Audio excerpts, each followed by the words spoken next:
കേരളം കാണുന്നതിൽ വെച്ച് ഏറ്റവും ശ്രദ്ധേയമായൊരു നടപടിയായിട്ടാണ് റവന്യൂ ഈ സാക്ഷരതയെ കൊണ്ടുപോകണം എന്ന് ഞാൻ ആഗ്രഹിക്കുന്നത്.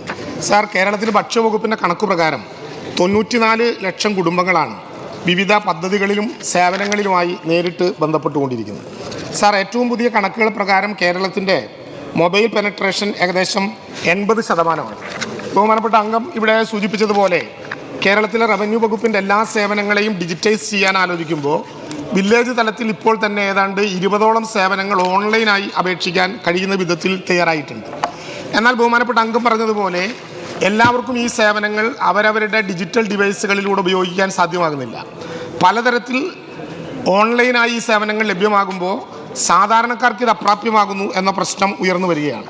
സാർ, ഈ ഘട്ടത്തിലാണ് കേരളത്തിലെ എല്ലാ കുടുംബങ്ങളിലും ഒരാളെയെങ്കിലും ഏറ്റവും ചുരുങ്ങിയത് റവന്യൂ വകുപ്പുമായി ബന്ധപ്പെട്ട് നമുക്ക് നൽകേണ്ടതായ ഓൺലൈൻ പ്രവർത്തനങ്ങളുടെ 10 എണ്ണമെങ്കിലും ഒരു കുടുംബത്തിൽ ഒരാളെയെങ്കിലും പഠിപ്പിക്കണം എന്ന ലക്ഷ്യം വെച്ചുകൊണ്ട് 2023 റവന്യൂ ഈ സാക്ഷരത എന്ന പദ്ധതിക്ക് രൂപം നൽകണം എന്നാലോചിക്കുന്നത്. സാർ, ഒന്നാം ഘട്ടമായി റവന്യൂ വകുപ്പിൽ പ്രവർത്തിക്കുന്ന ഏതാണ്ട് 19,780 ജീവനക്കാരെ ട്രെയിൻ ചെയ്യുന്നുണ്ട്.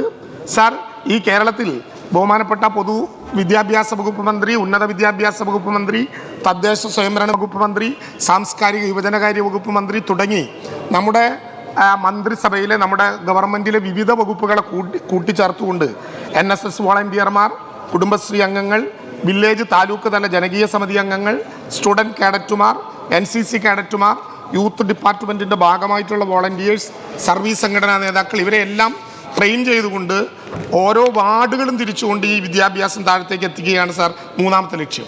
മൂന്നാമതായി ഇവിടെ ട്രെയിൻ ചെയ്യുന്ന ഉദ്യോഗസ്ഥന്മാർ തന്നെ, ജീവനക്കാർ തന്നെ, സന്നദ്ധ സേനാംഗങ്ങൾ തന്നെ താഴത്തോട്ട് ഈ വിഷയത്തെ കൂടുതൽ കൊണ്ടുപോകാൻ ആഗ്രഹിക്കുന്നു. സാർ, 1987 സഖാ VK നയനാരുടെ നേതൃത്വത്തിലുള്ള ഗവൺമെൻറ് കേരളത്തിലെ മലയാളികളെ അക്ഷരം പഠിപ്പിച്ച് സാക്ഷരതാക്കിയതുപോലെ തന്നെ കേരളത്തിലെ റവന്യൂ വകുപ്പുമായി ബന്ധപ്പെട്ട എല്ലാ സേവനങ്ങളും ഒരു വീട്ടിൽ ഒരാളെങ്കിലും പഠിപ്പിക്കാൻ കഴിയുന്ന വിധത്തിൽ റവന്യൂ ഈ സാക്ഷരത മെയ് മാസം മുതൽ ആരംഭിക്കാൻ കഴിയും എന്നാണ് സാർ ഞങ്ങൾ പ്രതീക്ഷിക്കുന്നത്.